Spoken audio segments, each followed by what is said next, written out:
सभी को मेरा नमस्कार। स्वागत है आप सबका मेरे YouTube channel sir Anil Jangid में। तो आज की इस क्लास में हम करने वाले हैं राजस्थान में पर्यटन। ठीक है, इससे पहले जो हम राजस्थान में पशुधन, भूमि, जल, वन, ये सब टॉपिक हम जो है कर चुके हैं। सूखा अकाल भी हो गया है। आज का हमारा टॉपिक है पर्यटन। ठीक है, राजस्थान में पर्यटन। ठीक है, तो चलिए शुरू करते हैं। उससे पहले अगर आपने चैनल सब्सक्राइब नहीं किया तो प्लीज़ चैनल सब्सक्राइब कर दीजिए और टेलीग्राम चैनल जो है वो ज्वाइन कर लीजिए। तो चलिए शुरू करते हैं आज की क्लास। तो सबसे पहले बात करते हैं, जो पर्यटन विभाग की स्थापना है वो हुई थी 1956 में। कब हुई थी? 1956 में पर्यटन विभाग की स्थापना हुई थी। ठीक है, और पर्यटन को उद्योग का दर्जा कब मिला? ठीक है, उद्योग का दर्जा कब मिला? तो 1989 में जो है 1989 में जो है मार्च को जो पर्यटन को उद्योग का दर्जा मिला था। ठीक है, तो आतिथ्य भाव वाक्य क्या है?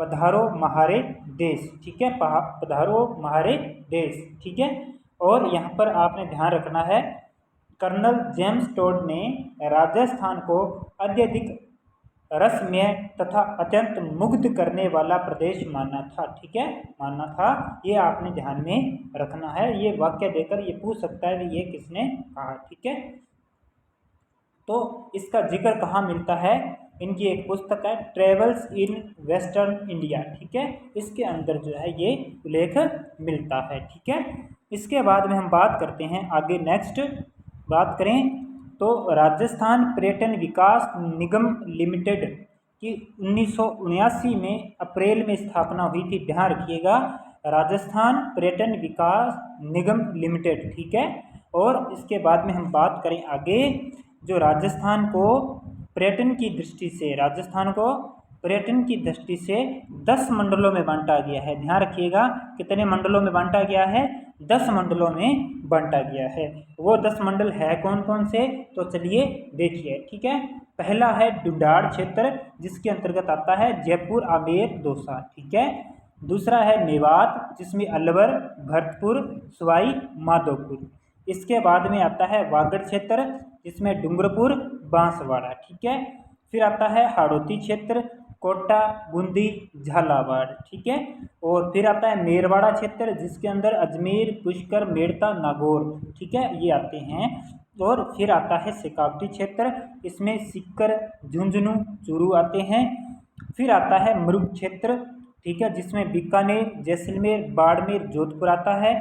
ठीक है, इसके बाद में बात करें आगे माउंट आबू। ठीक है, जिसे गोड़वाड़ प्रदेश क्षेत्र माना जाता है, जिसमें रणकपुर और जालौर आता है। ठीक है, माउंट आबू, रणकपुर, जालौर, जिसे गोड़वाड़ क्षेत्र कहा जाता है। ठीक है, फिर आता है मेवाड़ क्षेत्र, जिसको उदयपुर, कुंभलगढ़, नाथद्वारा इसके अंतर्गत आते हैं, और इसमें चित्तौड़गढ़, जैसमंद, डूंगरपुर भी हैं। ठीक है, मेवाड़ क्षेत्र में। ठीक है, इसके बाद में बात करें आगे रणथंभौर क्षेत्र, इसके अंतर्गत रणथंभौर, सवाई माधोपुर और टोंक आते हैं। ठीक है, ये आपके हो गए जो राजस्थान को पर्यटन की दृष्टि से 10 मंडलों में बांटा गया था। तो ये हो गया आपके 10 मंडल। ठीक है, इसके बाद में हम बात करते हैं आगे नेक्स्ट।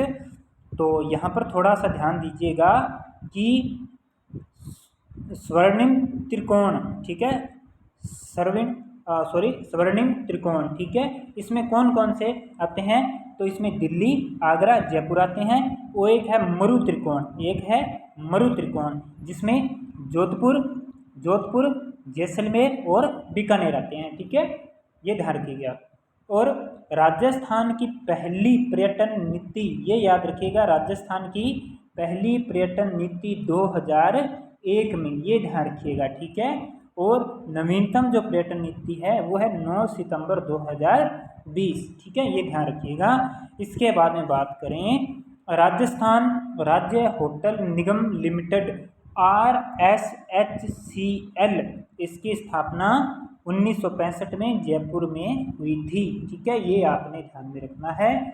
इसके बाद में बात करें आगे Rajasthan institute of tourism and travel management, RITTMAN।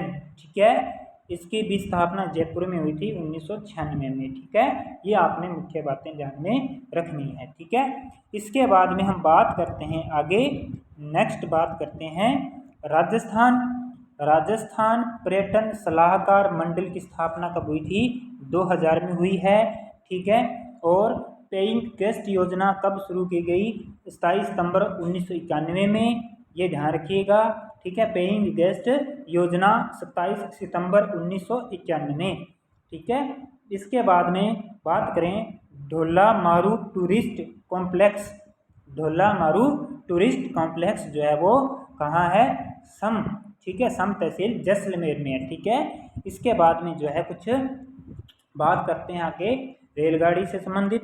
तो पैलेस ऑन व्हील्स POW, ये रेलगाड़ी 1995 में चालू की गई थी। 1995 में चालू की गई थी, पर्यटन को बढ़ावा देने के लिए, इसको अट्रैक्टिव बनाने के लिए। ठीक है, और इसके बाद में हेरिटेज ऑन व्हील्स HOW, ठीक है, ये 17 फरवरी 2006 को शुरू की गई थी, लेकिन ये सफल नहीं हो पाई थी और ये बाद में क्या, ये इसे बंद कर दिया गया था। ठीक है, और इसके बाद में बात करें royal Rajasthan on wheels RROW को शुरू किया गया।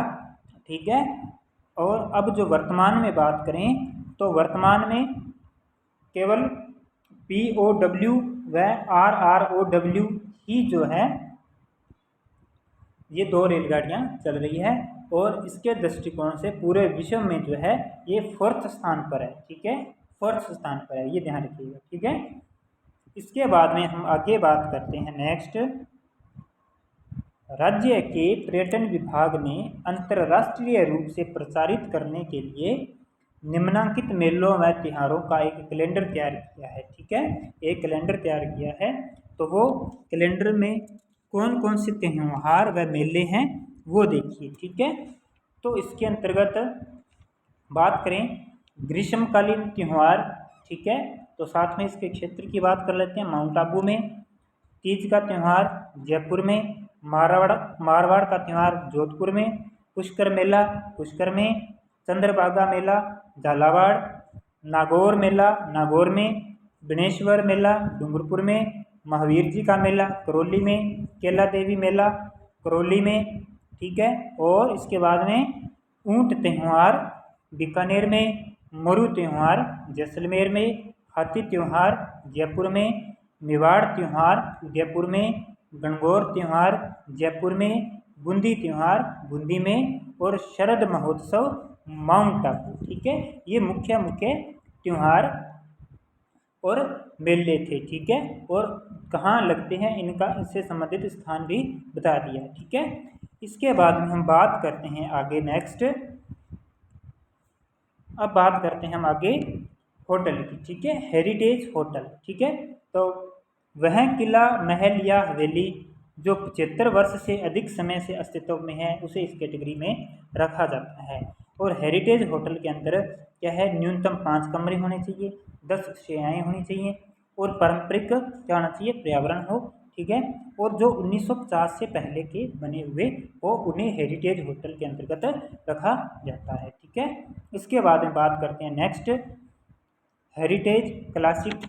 इसके अंदर 15 कमरे होने चाहिए, 30 शैया होनी चाहिए और 1935 से पहले के ये बने हुए होने चाहिए। ठीक है, इसके बाद में हम बात करते हैं आगे next heritage grand. Heritage grand इसके अंदर 15 कमरे।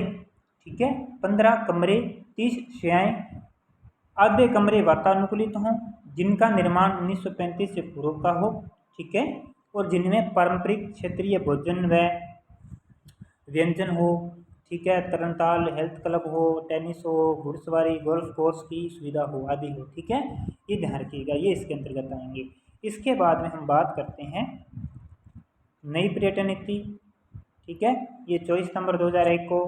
ठीक है, और ये नई होटल नीति ये ध्यान रखिएगा, नई होटल नीति जो है वो जून 2006 में घोषित की गई थी। ठीक है, और अब बात करते हैं अपने यहाँ पर जो राजस्थान की अर्थव्यवस्था में पर्यटन की भूमिका। ठीक है, तो इसमें बात करें तो मुख्य रूप से 3 प्रकार से पर्यटन की भूमिका रहती है राजस्थान की अर्थव्यवस्था में, तो जिसमें सबसे पहला है विदेशी मुद्रा का अर्जन, दूसरा है रोजगार का विकास और तीसरा है सांस्कृतिक व कलात्मक धरोहर का संरक्षण व सदुपयोग।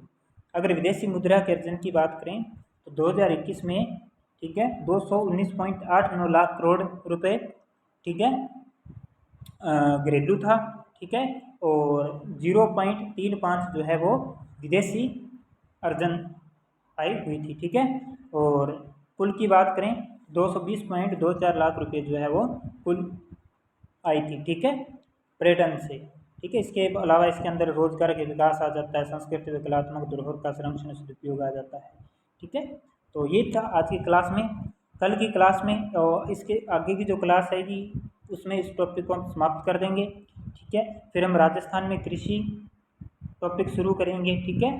तो अगर आपने चैनल को सब्सक्राइब नहीं किया तो चैनल को सब्सक्राइब कर लीजिए। तो मिलते हैं अगली क्लास में, धन्यवाद।